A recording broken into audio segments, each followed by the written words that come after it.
오늘 주실 말씀을 통해서 하나님 주시는 위로와 평강과 기쁨을 누리시기를 주님의 이름으로 간절히 축원합니다. 아멘. 오늘 함께 읽으신 말씀을 통해서 기드온의 실패라는 제목으로 하나님이 주실 은혜를 나누도록 하겠습니다. 여러분들이 박세리 선수를 잘 알고 있습니다. 요즘에도 TV에 자주 등장하는데요. 아버지가 이 딸을 훌륭한 선수로 키우기 위해서 엄하고 고된 훈련을 시켰다고 합니다. 담력을 키운다고 어린 아이 때에 공동묘지에 데려다 놓고 그냥 온 적도 있었다라고 합니다. 그리고 모래주머니를 발목에 메고 산을 오르는 이 훈련을 시켰는데요. 또 15층 아파트를 자신은 승강기를 타고 올라가고 딸은 뛰어오르게 하였다라는 말을 들었습니다. 이렇게 이 박세리는 성공한 선수가 되었는데요. 남들이 그녀를 향해서 성공했다 이렇게 축하를 해주지만 자신은 성공하였다고 이렇게 생각하지 않는다라고 말을 했습니다. 왜 그렇습니까? 언제든지 실패할 수 있기 때문이라는 것이죠. 실제로 이 쉬는 법을 몰랐던 이 박세리 선수는 번아웃으로 인해서 커리어 중반 이 심한 이 슬럼프를 겪었습니다. 그래서 골프가 언제나 잘 되는 것이 아니다라는 그것 때문인 것인데요. 이런 말이 있습니다. 공은 둥글어 어디로 튈지 모른다라는 이 격언이 있는데요. 이 스포츠라는 것이 그리고 승부와 결과를 예측할 수 없는 것이 이 스포츠라고 합니다. 그렇습니다. 성공 속에 숨겨진 단어가 실패인데요. 성공과 실패는 어쩌면 공존하는 것인지도 모른다라는 것이죠. 성공하였다라는 생각하는 그 순간에 실패로 내려갈 수 있기 때문입니다. 그래서 성경은 선줄로 생각하면 넘어질까 조심하라 이렇게 경고하고 있습니다. 사랑하는 성도 여러분, 서점에 가보시면 이 성공에 대한 여러 가지 책들이 많이 나와 있습니다. 성공한 사람들의 그 인생 이야기를 쓴 책들인데요. 성공을 어떤 이런 상태로 보면 안 된다라는 말입니다. 이 성공한 상태로 이렇게 계속 공존하지 못하기 때문인데요. 성공은 소유도 또 지식도 명예도 아닙니다. 성공은 그 사람이 죽은 후에 평가되는 것인데요. 죽은 후에 많은 사람들에게 존경받고 기억되는 사람이 바로 성공한 사람이다라고 이렇게 말씀을 드릴 수가 있는 것입니다. 이 가톨릭에서는 이 성자 추서라는 것이 있습니다.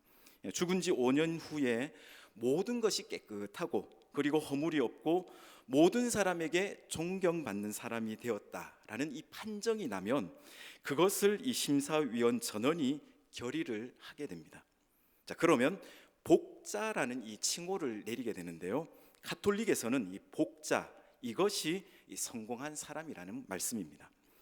이 본문에 나오는 기드온은 성공한 사람인가 또 실패한 사람인가 묻지 않을 수가 없는데요. 이 기드온은 농부로서 하나님의 부르심을 받아 백성들을 미디안의 손에서 구원한 사람들입니다. 백성들이 하나같이 칭송을 했습니다.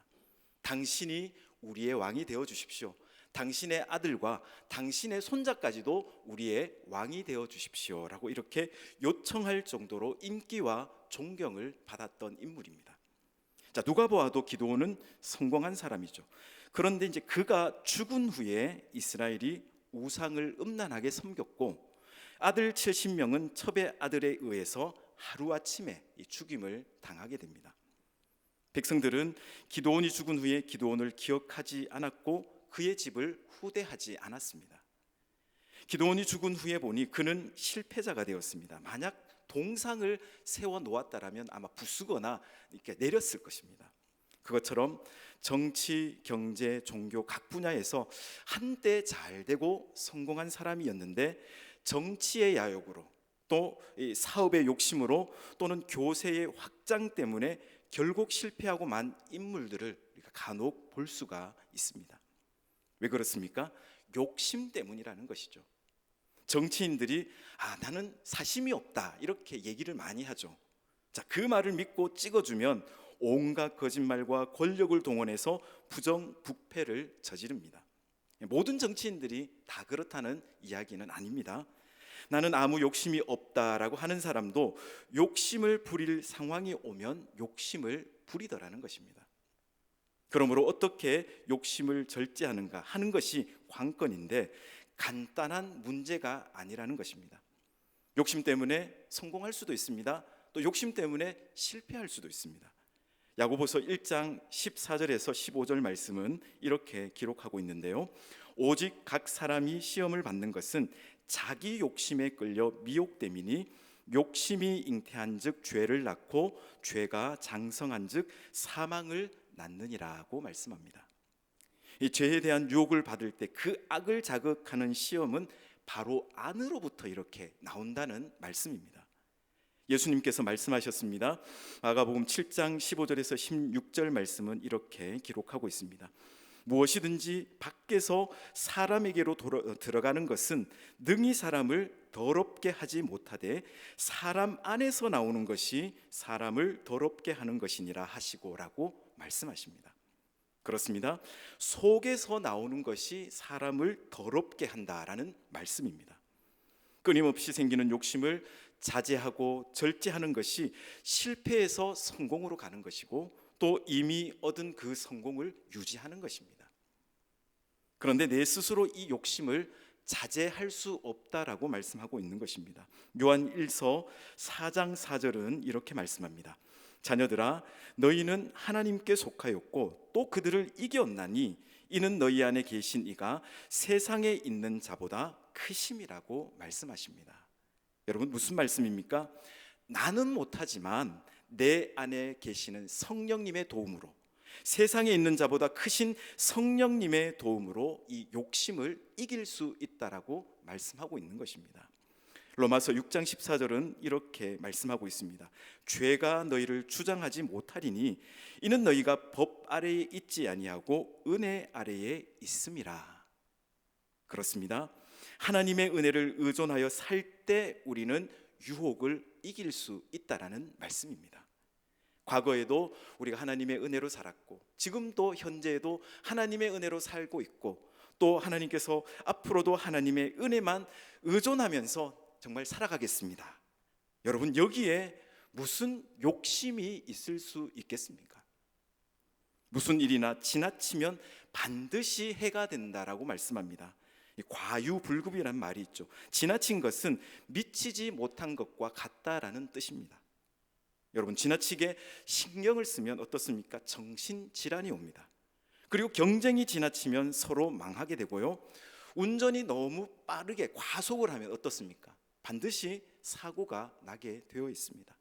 그리고 일도 지나치게 하면 병에 걸립니다. 그리고 약도 조금 먹어야지 많이 먹으면 몸에 해가 되더라는 것입니다. 지나친 욕심은 판단을 흐리게 하고 무리한 행동을 하게 만드는 것입니다. 제가 알고 있는 선배 목사님이 말씀해 주신 이야기가 있습니다. 이 목사님은 여러분들에게 이름만 말씀드려도 잘 알려진 이 목회자이신데요. 이분이 말씀하시기를 하나님이 기뻐하시는 목회를 하려면 첫째는 물질에 깨끗해야 되고 두 번째는 명예를 조심해야 되고 세 번째는 이성 문제가 없어야 된다라고 이렇게 말씀해 주셨습니다. 귀한 말씀입니다. 여러분 성공하셨습니까? 가정이나 사업이나 신앙적으로 지금 문제가 하나도 없으십니까? 실패하지 않고 성공적인 삶을 지금 잘 유지하고 계십니까? 오늘 기드온은 성공으로 시작했지만 성공으로 끝내지 못했다라는 말씀입니다.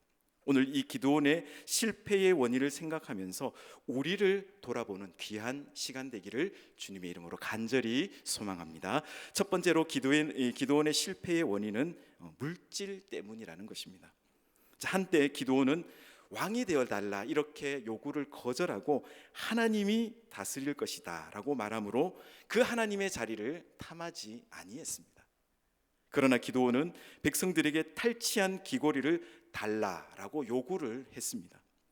백성들이 기꺼이 기드온에게 던진 금 귀고리가 1700세겔이고 또 초승달 장식과 폐물과 미디안 왕들이 입었던 자색 의복과 그들의 낙타목에 둘렸던 사슬이었습니다. 이스라엘이 미디안을 점령하였습니다. 그 나라에서 막대한 재물을 가지고 왔을 것입니다. 여러분 기드온이 어떻게 그렇게 많은 아내와 자식들을 먹여 살릴 수 있었겠습니까? 중국의 장자는 박새와 이 수달피 동물을 통해서 사람을 교훈을 하고 있는데요. 이 박새는 집을 지을 때에 항상 깊은 이 숲속에 들어가서 집을 짓게 됩니다. 그래서 안전하겠죠. 그리고 수달피는 물을 마실 때면 큰 물가에 나와서 물을 마시는 이 습성이 있습니다. 우리가 기억해야 될 것은 이것인데요. 박새가 아무리 좋은 집을 지어서 안전하게 살아도 나뭇가지 하나밖에 소유하지 못한다라는 것입니다.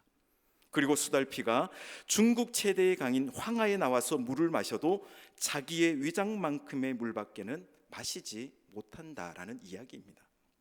예수님이 말씀하십니다. 마가복음 8장 36절에서 37절은 이렇게 말씀하십니다. 사람이 만일 온 천하를 얻고도 자기 목숨을 잃으면 무엇이 유익하리요? 사람이 무엇을 주고 자기 목숨과 바꾸겠느냐라고 말씀하십니다. 사업하시는 분들은 잘 알고 계실 텐데요. 사업을 하다 보면 처음 시작하는 사람이나 어느 정도 자리 잡은 사람이나 다 힘이 든다고 합니다. 무슨 말이냐 하고 궁금해하시는 분들이 계실 텐데요. 처음 사업을 시작하는 사람들은 돈 벌기가 힘듭니다. 그리고 오래되어서 안정된 사람들은 돈 관리하기가 힘들다라는 것이죠. 사업을 유지하고 큰 집을 유지하고 씀씀이가 많으니까 그만큼 더 벌기 위해서 힘이 든다라는 말씀인 것이죠. 사랑하는 성도 여러분, 무엇인가 소유하려고 힘들게 살지만 어떻습니까? 얻기만 하는 것이 아니라 잃어버릴 때도 있더라는 말씀입니다. 얻으려 하다가도 도리어 잃어버리는 경우도 있습니다. 그리고 하찮은 것을 얻으려고 하다가 소중한 것을 잃어버리는 경우도 많이 있습니다. 사랑하는 성도 여러분, 여러분에게는 어떤 것들이 소중한 것입니까? 교회에서 주일날 저는 여러 사람들을 만나게 되는데요. 교인들과 이렇게 악수하지만 여러 사람과 악수할 때 저는 어떤 성도님들의 차디찬 손을 이렇게 잡으면서 건강이 연약해져 계시는구나라는 것을 느낄 수가 있습니다. 혈색이 좋지 않고 건강이 약해져 있는 분들이 생각보다 많더라는 것입니다. 또 큰 집에 초청을 받거나 또 신방을 할 때 식사도 하고 집 구경도 하고 정말 집도 크고 뷰도 너무 좋다, 이렇게 많은 것들을 막 이렇게 얘기를 하지만 그 집의 주인이 건강이 나빠져 있는 경우를 간혹 볼 수가 있습니다. 사람들이 대부분 땅을 사서 기뻐하고 좋은 아파트를 사서 기뻐하고 큰 집을 사서 좋아합니다. 그러나 주님은 땅이 아니고 온 천하를 다 얻고도 제 목숨을 잃으면 무슨 유익이 있겠느냐라고 말씀하고 있습니다. 여러분, 유익한 것을 추구하라는 말씀입니다. 그리고 소중한 것을 지금 말씀하고 있습니다. 로마서 8장 5절에서 6절은 이렇게 말씀하고 있습니다.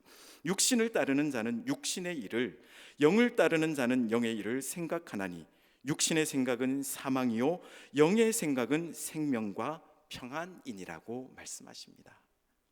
여러분, 사람은 인생을 살 때에 무엇인가에 이끌려 막 살아간다고 합니다. 그것이 무엇이든지 간에 짧은 인생, 그냥 그것에 끌려다니다가 주어진 시간을 다 보내고 인생을 마친다라고 합니다. 여러분, 유익한 것이 무엇입니까? 소중한 것이 무엇입니까? 생명을 잃어버리면 온 천하를 다 얻어도 소용이 없다라고 말씀하십니다. 여러분, 여기에서 우리가 기억해야 될 것은 여기에서 생명은 우리의 목숨이 아니라는 것입니다.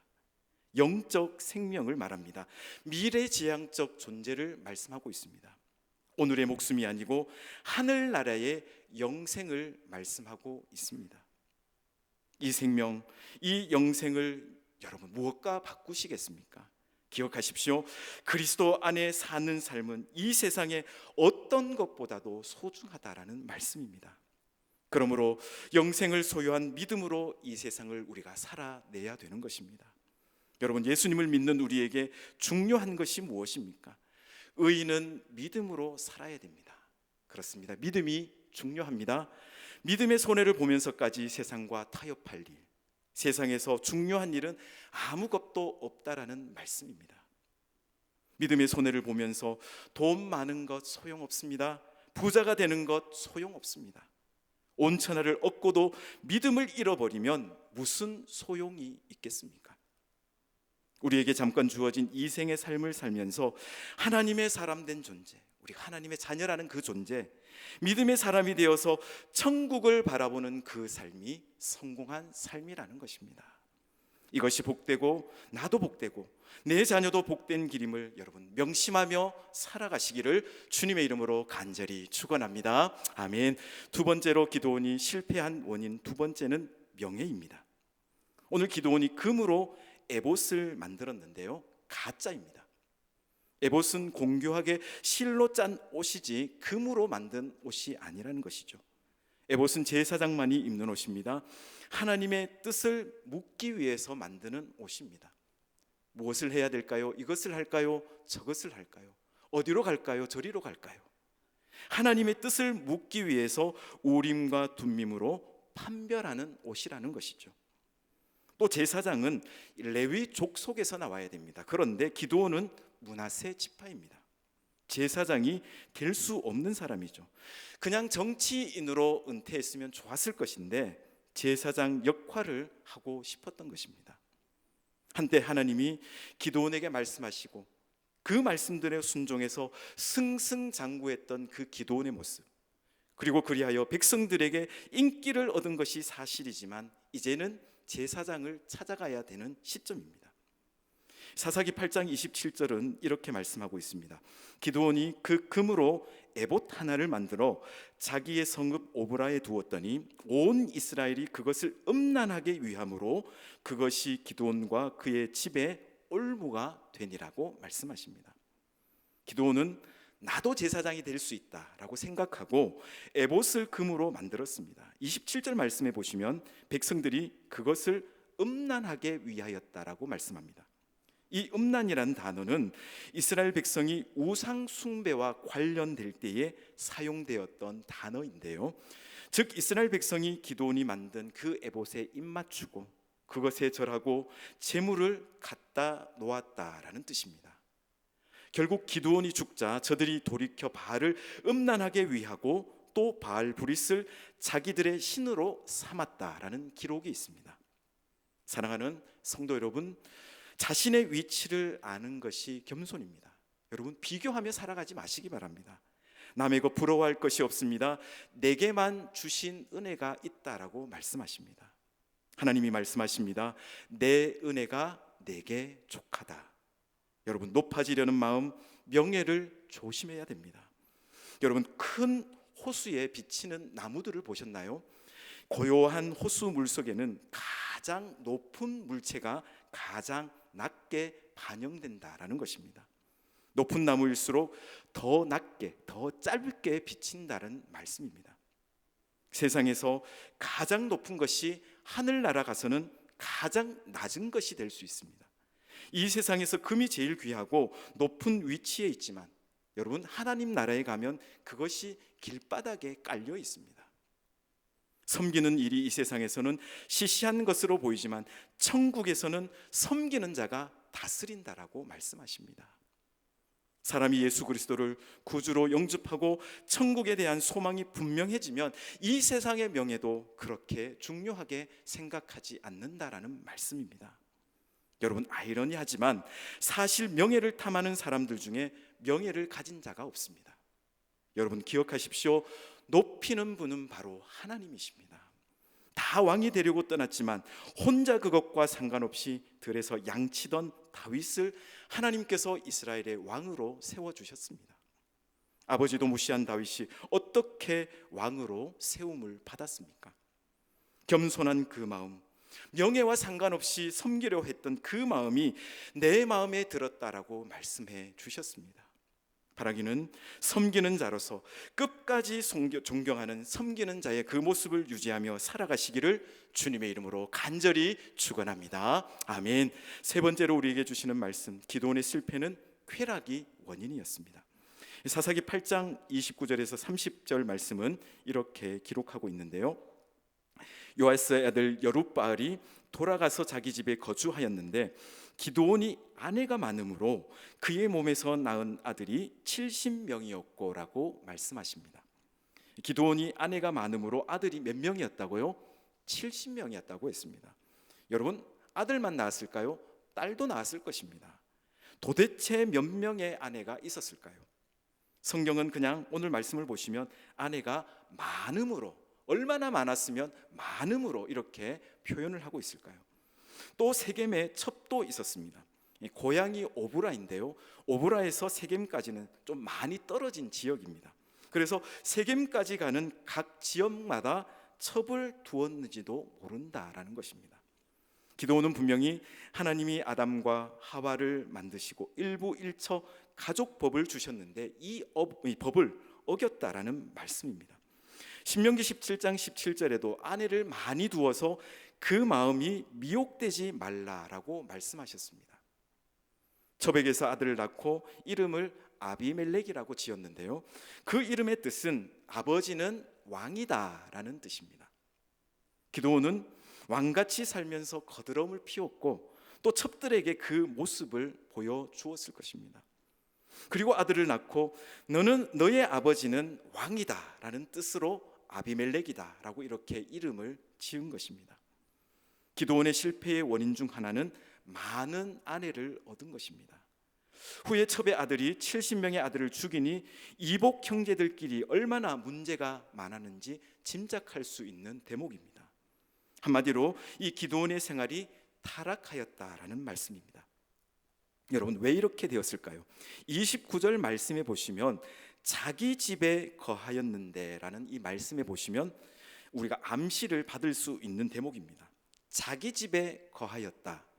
어떤 느낌이 드십니까? 한가하였다라는 말입니다.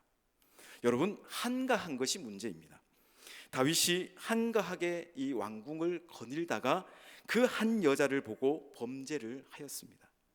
전부 전쟁에 나가서 있을 때에 이 다윗은 한가했습니다. 여러분, 한가한 것이 문제입니다. 먹고 살기 힘들 때는 가정에 아무 문제가 없습니다. 그런데 먹을 것에 문제가 없고 걱정이 없어지면 이 성적인 유혹을 받게 됩니다. 지금 세상의 모습이 어떻습니까?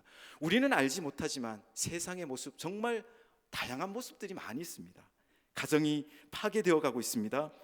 천하를 호령했던 군주들이 패망하는 것은 강력한 상대, 적을 만나서 패망하는 것이 아니라 여인을 잘못 만나서입니다. 기독교는 가정을 소중히 여깁니다. 하나님은 아담과 하와를 만드시고 이 창조 사역을 마치셨습니다. 그리고 예수님의 첫 번째 기적은 가정에서 시작되었습니다. 이 세상에서 가장 성공한 사람은 가정에서 존경받는 사람입니다. 여러분, 아내는 남편을 존경하시기 바랍니다. 그리고 남편은 아내를 많이 사랑해 주시기 바랍니다. 부부가 서로 자녀들 앞에서 높여주어야 되는데요, 너희 어머니가 최고다, 너희 아빠 같은 사람 만나 결혼하도록 하여라, 이렇게 서로를 위해 줄 때에 아이들도 부모님을 공경하게 되는 것입니다. 사랑하는 성도 여러분, 쾌락의 유혹을 어떻게 이길 수 있겠습니까? 우리는 하나님 앞에서 사는 코람데오의 신전의식이 강해야 됩니다. 우리를 지켜보고 있는 세상 사람들의 시선을 의식할 것이 아니라 공의로우신 하나님 앞에서 사는 삶이 있어야 합니다. 바로 이것이 코람데오, 하나님 앞에서의 삶이라는 사실입니다. 요셉이 고백한 것처럼 성적인 범죄는 큰 죄악입니다. 데살로니가전서 4장 3절에서 6절 말씀은 이렇게 기록하고 있습니다.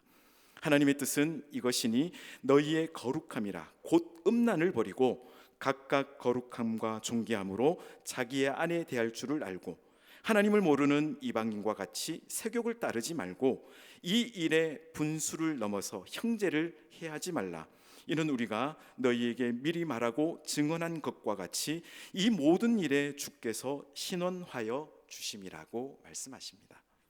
여러분, 성적인 범죄는 가정과 교회를 파괴함으로 하나님께서 반드시 보복하신다라고 하시는 말씀입니다. 모든 사람들이 부러워하고 존경했던 사람이 이 성적인 범죄로 말미암아 인생의 실패자가 되는 것을 보면서 가정이 파괴되면 인생이 파괴되고 실패한 인생이 되는 것을 알게 되는 것입니다. 결론적으로 한 가지 예화를 들고 말씀을 마치려고 합니다. 아파치족의 추장이 나이가 많아서 후계자를 선정하게 되었는데요. 여러 가지 시험을 했습니다. 체력과 또 지혜와 말달리기, 또 활쏘기, 씨름 같은 그런 것들을 거쳐서 최종 세 사람이 선출이 되었습니다. 추장은 이 세 명에게 저 멀리 있는 눈 덮인 산을 가리키면서 저기에 갔다 오라고 이렇게 요구했습니다. 죽음을 각오한 경기인데요. 세 사람이 출발했습니다. 드디어 돌아왔는데요. 한 사람은 그 산 정상에 있는 장미꽃 한 송이를 가지고 왔습니다. 그리고 또 한 사람은 정상에 있는 돌을 가지고 왔습니다. 마지막으로 한 사람은 아무것도 가지고 온 것이 없었는데요. 추장이 그에게 물었습니다. 너는 정상까지 갔다 오지 않았느냐? 아닙니다. 저는 산의 정상에서 먼 곳을 바라보고 왔습니다. 멀리 보이는 그곳에는 아름다운 강이 흐르고 있었고 아주 비옥한 땅이 있었습니다. 이제 우리는 저 산을 넘어서 그곳으로 가야 됩니다. 그 길만이 우리와 우리 자손이 살 길입니다. 추장은 이 젊은이를 추장으로 선언하였습니다. 그렇습니다. 보다 멀리 또 보다 먼 미래를 볼 줄 아는 거기에 성공이 있을 것입니다. 인생은 마지막이 중요합니다. 마지막을 잘 마치지 못하면 성도답지 못합니다. 그렇습니다. 죽음 넘어 저 영원한 세계를 우리가 내다보고 그날 그때 하나님 앞에 설 때를 바라보고 사시는 여러분들이 되시기를 바랍니다. 그렇게 사는 삶이 성공한 삶이라는 것입니다. 오늘 주신 이 사사기의 기도원의 실패를 우리의 거울로 삼아서 바라기는 보다 멀리 또 보다 먼 미래를 바라보면서 영원한 삶을 내다보며 살아가시는 저와 여러분들의 삶이 되시기를 주님의 이름으로 간절히 축원합니다. 아멘.